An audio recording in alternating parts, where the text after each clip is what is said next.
I am Ferdinand Marcos, and I am the President of the Republic of the Philippines. I stand today on behalf of 110 million Filipinos.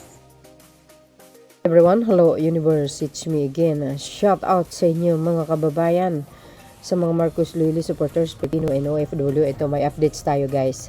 Ayan si Secretary Frasco mga kababayan. Sabi po ng Daily Tribune, sabi dito guys, basahin po natin.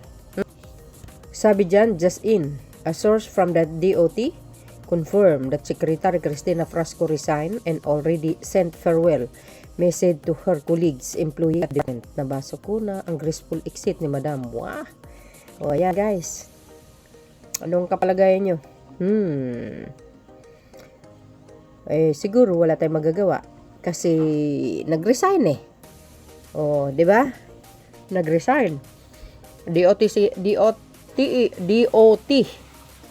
Secretary Cristina Frasco resign. Ayan, mga kababayan. Hindi ko nababasahin ng comment section kasi mga toxic ang mga anti-Marcos. O, yan. Tapos binibigyan na naman nila ng maling pag-iisip ang pag-resign niya. Hindi po natin alam. But anyway, dahil nag-resign siya, may mga bagong gabinete si Pangulong Marcos Jr. Ito, basahin ko sa inyo, okay? Ito naman guys, yung isa sa mga gabinete, no, na bagong halal, naksman. O taking ceremony of National Commission on Muslim Filipinos, which is ang NCMF Secretary Sabudin Abdurrahim, Sanderum, Malacanang Palace, March 6, 2026. O kailan lang, nung nakarang araw. Ayan Ayan yo. O ayan mga kababayan. Wow. Shout out sa mga Marcos Loyalty supporters, Filipino and OFW. Ayan Ano guys ang kapalagayan nyo? Bakit nag-resign si Secretary Frasco? Matunog na po yun yung pangalan na yun. Yung balita na yun na magre-resign. Natuluyan na nga.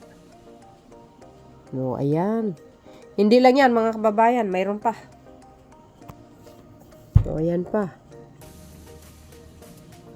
O, ayan pa. O, taking ceremony of Department of Environment and Natural Resources, which is ang DNR Acting Secretary John Miguel Cuna. Study room, Malacanang Palace, March 6, 2026. So, ayan, ang bagong Acting Secretary ng DNR. Oh, you see guys.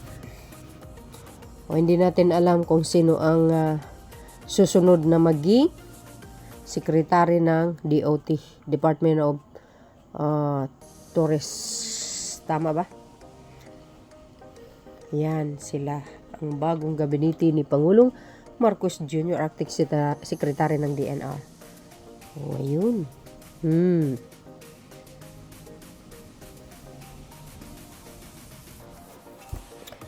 So yun mga kababayan, di natin alam kung sino ang papalit sa kanya. Kaya abangan po natin ang kapalit ni Secretary Frasco.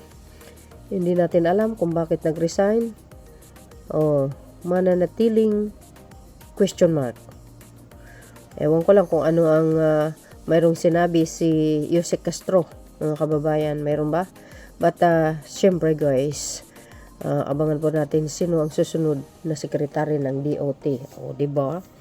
So, yun mga kababayan, ang pinaka-latest updates ko sa inyo. Maraming salamat sa inyong watching. See you again on my next upload. Bye-bye and babush. God bless. Philippines. Follow me and likes, guys. There's more. Bye, everyone.